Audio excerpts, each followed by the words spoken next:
राधे राधे। जय श्री कृष्ण। कान्हा जी के सुंदर दर्शन करिए आप सभी। कैसे हैं आप सभी? प्रेम और मोह में क्या अंतर है? क्या भेद है दोनों में? प्रेम ही मोह है या मोह ही प्रेम है? ये क्या दोनों एक दूसरे के पूरक हैं? किस वस्तु व्यक्ति से प्रेम करना चाहिए, मोह करना चाहिए, और मोह कब हो जाता है? तो जब संसार में आप सभी अपने परिवार के साथ रहते हैं, जुड़ाव है उनसे, लगाव है जो सदैव नहीं रहेगा। जब छोटी थी, जब विद्यालय में थी, प्राइमरी, जब तो जो पंचम कक्षा थी, 5वीं, उसमें जब पढ़ती थी तो सबने यही कहा कि सब साथ ही रहेंगे। मैं अपनी बात कर रही हूँ कि सब साथ ही रहा जाएगा और ये तो सदैव रहेंगे। मैं नहीं जाऊंगी इस विद्यालय को छोड़कर। तो ठीक है, परंतु जो साथ में सहपाठी थे, जो सखियां थीं, वो चले गए। तो वो चले गए तो चले तो गए ना, अलग तो हो गए आपसे। मैं नहीं गई तो वो चले गए। ठीक है, कोई बात नहीं। बुरा लगा, अच्छा तो नहीं लगता है जब आपका मित्र, जब आप उसके साथ रहते हैं, भोजन करते हैं, पढ़ाई करते हैं, तो नहीं अच्छा लगता है। कुछ महीनों तक याद आती है। सबकी यही भावना है, मनुष्य की यही भावना है। उसके बाद उन बातों को भूल जाता है मनुष्य। फिर जिस परिस्थिति में है उसको स्वीकार कर लेता है और फिर आगे बढ़ जाता है। तो एक समय के बाद, एक समय आप ये चिंतन करिए, मनन करिए कि आप जा रहे हैं, एक स्त्री है, आपके घर में एक बालिका है, वो चली जाती है दूसरे के घर अपने पति के घर। पाणी ग्रहण संस्कार होता है जो कि सनातन धर्म का नियम है, भगवान का बनाया नियम है, प्रकृति को का नियम है। ये प्रकृति को आगे बढ़ाने के लिए, सृष्टि को आगे बढ़ाने के लिए ये नियम बनाया गया है। तो वो भी चली जाती है, वो भी अपने माता पिता से अलग हो जाती है, परंतु उसका जो मोह है वो सदैव रहता है, वो प्रेम सदैव रहता है। तो क्या करना चाहिए? और उसके साथ, जिसके साथ वो रह रही हैं, वो भी सदैव नहीं रहेगा। किसी की मृत्यु पहले हो रही है, किसी की बात हो रही है, कोई भी साथ नहीं रह रहा है।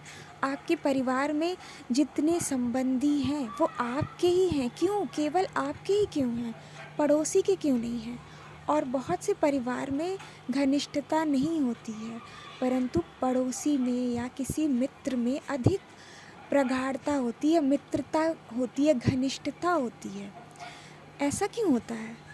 क्योंकि पूर्व जन्म में आपने उसके साथ घनिष्ठ संबंध बनाए थे, तो इस जन्म में भी आपको वो प्राप्त होता है। वो कितने क्षण का था, क्या ऋण था आपका उसके ऊपर, उसका आपके ऊपर, ये सारे संबंधों का लेखा जोखा परमात्मा रखते हैं, जो हमारे भीतर ही बैठे हैं, जो एक एक बातों को, आपकी भावनाओं को, ये लेखा जोखा बही खाता बनाए रखते हैं। जो वो विशेष कृपा जो हमारे ऊपर होती है, हम नहीं जानते हमने पूर्व जन्म में क्या किया, हमने किस जन्म में आपने क्या किया, आपको कुछ भी नहीं पता है, परंतु भगवान ये सब रखते हैं। परमात्मा के पास इन सभी का लेखा जोखा है जो हमें प्राप्त होता है। और जब जैसे जैसे मनुष्य मिलता है उन मनुष्यों से, तो वो आपका ऋण समाप्त होता जाता है, चुकता होता जाता है। तब ये मोह के कारण होता है, माया के कारण होता है। मोह माया के कारण, क्योंकि संसार सदैव नहीं रहता है, ये नश्वर है और भगवान सदैव रहते हैं। सदैव वही सत्य हैं, जो सत्य है वो भगवान है, और सत्य जो है वही सदैव रहता है। तो क्या करना चाहिए? तो भगवान से प्रेम करना चाहिए। आपके मन में भगवान के प्रति, श्री कृष्ण के प्रति प्रेम भाव हो, और जगत के प्रति आप बुद्धि से अपना कर्म करें, सद्बुद्धि से, अच्छी बुद्धि से, जिससे भगवान प्रसन्न हो, क्योंकि सबके भीतर परमात्मा का ही वास है। यदि हम भक्ति करेंगे और मनुष्यों की अवहेलना करेंगे, तो प्रारंभिक भक्ति जो आपने प्रारंभ किया, आपने नाम, आपको पता चला कि नाम जप करना है, आपने आज से प्रारंभ किया, तत्काल आपने आज से ही प्रारंभ किया तो ये प्रारंभिक भक्ति में ऐसा होगा कि आप उस व्यक्ति से, मनुष्य से दूर जाने को सोचेंगे परंतु जा नहीं पाएंगे, क्योंकि ये प्रारंभिक भक्ति है। ऐसा नहीं होता कि प्रारंभिक भक्ति में हमने नाम जप किया और हम दूसरे मनुष्यों के प्रति हीन भावना रखें। नहीं, आपको ऐसा नहीं करना है। आपको उनके प्रति भी सम्मान रखना है, दया रखनी है, करुणा रखनी है, परंतु मोह नहीं करना है, क्योंकि वो छूट जाएगा। अब सब छूट जाएगा तो आखिर है क्या? क्या बचा? अपना शरीर भी नहीं है, वो भी पंच तत्वों में विलीन हो जाती है। तो क्या बचता है अंत में? केवल आत्मा बचती है। इसलिए ये ज्ञान है, बताया है भगवान श्री कृष्ण ने कि मैं आत्मा हूँ। अर्जुन जी महाराज से कहते हैं कि मैं आत्मा हूँ, जीवात्मा। ये सबसे पहले आप ये जान लेंगे कि आप आत्मा हैं, तभी आप समझेंगे कि आप कभी नहीं मरेंगे, आपको कभी कुछ नहीं हो सकता। ये शरीर है जिसका सदुपयोग करने के लिए मिला है, भक्ति करने के लिए, अपना कल्याण करने के लिए।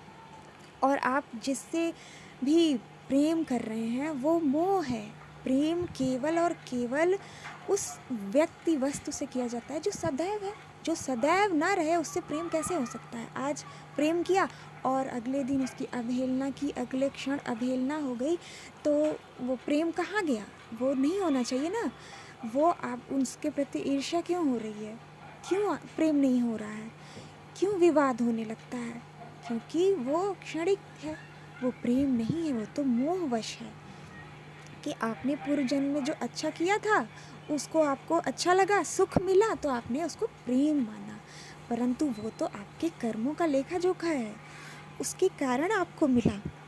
जो भी संबंधी हैं आपके, तो भगवान ने दिए हैं, भगवान ने दिए हैं सभी संबंधी, तो उनका आदेश, उनकी कृपा मानकर वो सभी संबंधों को आप निभाइए, उन संबंधों को निभाइए और प्रेम भगवान से करिए। उसके भीतर भगवान है ये भावना रख कर उनकी भी सेवा करिए और भगवान का भाव रखिए।